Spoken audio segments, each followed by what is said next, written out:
ആദ്യം doctor SS ലാലിലേക്കാണ്. Doctor, ഈ ചൂണ്ടിക്കാണിക്കുന്ന സംഭവം അല്ലെങ്കിൽ കണ്ടുകൊണ്ടിരിക്കുന്ന ദൃശ്യങ്ങൾ കാണുമ്പോൾ കേരളത്തിലുള്ള ആൾ, മറ്റ് സംസ്ഥാനങ്ങളിലൊക്കെ പോട്ടെ, കേരളത്തിലുള്ള ആളുകൾ ഇവിടെയോ ഇങ്ങനെയൊക്കെ സംഭവിക്കുമോ എന്ന രീതിയിൽ പകച്ചു പോകുന്ന ഒരു സാഹചര്യമുണ്ട്. എന്താണ് ഇതിലൂടെയും ഈ കേൾക്കുന്ന ന്യായീകരണങ്ങളിലൂടെയൊക്കെ നമ്മൾ മനസ്സിലാക്കേണ്ടത്? ഇതൊക്കെയാണ് നമ്മുടെ ആശുപത്രികളിൽ സംഭവിക്കുന്നതെന്നാണോ? തുടക്കത്തിൽ എനിക്ക് പറയാനുള്ളത് ആ കുട്ടിയുടെ അമ്മയോടും അല്ലെ അവരുടെ ബന്ധുക്കളോടും ഒരു ആരോഗ്യ പ്രവർത്തകൻ നിലയ്ക്ക് എനിക്കൊരു ക്ഷമ ചോദിക്കേണ്ട കാര്യം. കാരണം ഞാനൊരു ഡോക്ടറാണ്. അപ്പൊ നമ്മള് ഇങ്ങനെയുള്ള ആശുപത്രികളിൽ വന്ന് വരുമ്പോൾ, പ്രത്യേകിച്ച് നമ്മളൊക്കെ കുട്ടികളുണ്ടായിരുന്ന അല്ലെങ്കിൽ കുട്ടികൾ വളർത്തുന്നവരൊക്കെയാണ്. അപ്പൊ നമ്മള് ആ സ്ഥാനത്ത്, ആ കുട്ടിയുടെ അമ്മയുടെ സ്ഥാനത്ത് ഞാൻ എന്നെ നിർത്തി നോക്കുക, അല്ലെങ്കിൽ നമുക്ക് ആരെ നിർത്തി നോക്കിയാലും അപ്പൊ അവർക്കുണ്ടായ ഒരു ഭയം, ഒരു പകച്ചു പോയിട്ടുണ്ട് അവർ. അതിന് തീർച്ചയായിട്ടും ക്ഷമ ചോദിക്കേണ്ടതാണ്. രണ്ടാമത്, അങ്ങനെ ഒരു രംഗം ഫോണിൽ എടുത്ത് ലോകത്തെ അറിയിച്ചതിന് അവർ പ്രശംസിക്കപ്പെടേണ്ടതുണ്ട്. കാരണം അവരുടെ കുട്ടിയുടെ അപ്പുറത്തേക്ക് അവർ ചിന്തിക്കുകയാണ്. മറ്റുള്ള കുട്ടികൾക്ക് ഇത് സംഭവിക്കരുത്. അപ്പൊ അതിനവർ പ്രശംസിക്കപ്പെടേണ്ടതുണ്ട്.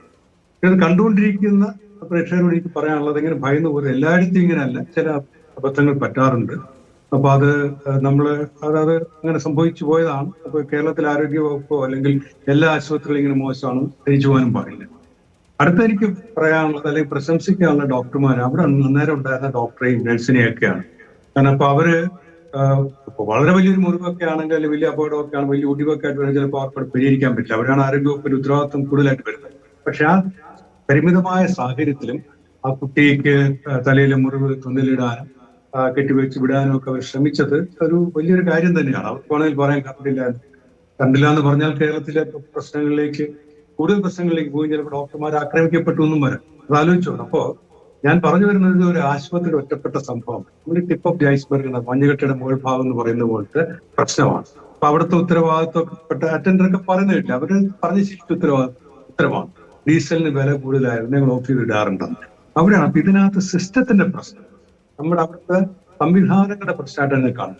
പറയാൻ കാര്യം എന്ന് പറഞ്ഞാൽ, തിരുവനന്തപുരം മെഡിക്കൽ കോളേജിൽ ഇന്നും ഫോൺ ചെയ്ത് നിൽക്കുന്ന ആളാണ്, പരിചയക്കാരും ബന്ധുക്കളും ഒക്കെ അവിടെ കിടക്കാൻ. തിരുവനന്തപുരം മെഡിക്കൽ കോളേജിൽ പോലും സൗകര്യങ്ങൾ കുറവാണ്. ഇത് പറയുമ്പോൾ ചർച്ചകൾ വരുമ്പോൾ ഇവിടെ എല്ലാം മെച്ചമാണ്, കേരളം നമ്പർ 1 ആണെന്ന് പറയും.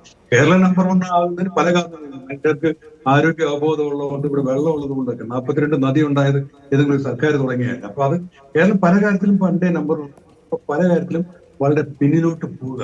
തിരുവനന്തപുരം മെഡിക്കൽ കോളേജിൽ ഇന്ന് ചെന്ന് നോക്കിയാൽ മതി, ഒരു കിടക്കയിൽ 2 രോഗികൾ കിടക്കുന്ന ഒരുപാട് വാർഡുകളുണ്ട്. ഒരാൾക്ക് വന്ന അസുഖം ഒന്നും, മറ്റൊന്നയാൾക്ക് മറ്റൊന്നുമായിരിക്കും. പകർച്ചവ്യാധികളുമായിരിക്കും.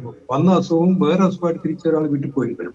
തിരുവനന്തപുരം മെഡിക്കൽ കോളേജിൽ പോകട്ടെ, നമ്മൾ സെന്റർ ഓഫ് എക്സലൻസ് എന്നൊക്കെ പറഞ്ഞ് നമ്മൾ ആഗ്രഹിക്കുന്ന ഒരു സ്ഥാപനത്തില് ഒരു കട്ടിൽ 2 പേരാണ്, അതിന്റെ താഴെയാണ്. അപ്പൊ പറയുമ്പോൾ ആരോഗ്യമന്ത്രിയോ മറ്റോ എവിടെ നിയമസഭയിലോ മറ്റോ പറഞ്ഞാണെന്ന് തോന്നുന്നു, രോഗികൾ കൂടുന്നുണ്ടാണ്. യാത്രക്കാർ കൂടുമ്പോൾ നമ്മൾ ബസ്സുകളുടെ എണ്ണം കൂട്ടുകയാണ് ചെയ്യുന്നത്, അല്ലെങ്കിൽ ബസ്സിനകത്ത് മേളിൽ കയറാൻ പറയും, സാധനം കയറ്റുന്ന പോലെ. അത് പഴയ കാലത്തായിരുന്നു. അപ്പൊ ആശുപത്രിയിൽ രോഗികൾ കൂടുമ്പോൾ, സർക്കാർ ആശുപത്രിയിൽ രോഗികൾ കൂടുന്നത് നല്ല കാര്യം തന്നെയാണ്. Doctor SS ലാലിനെ അങ്ങയിലേക്ക് മടങ്ങിയെത്താം.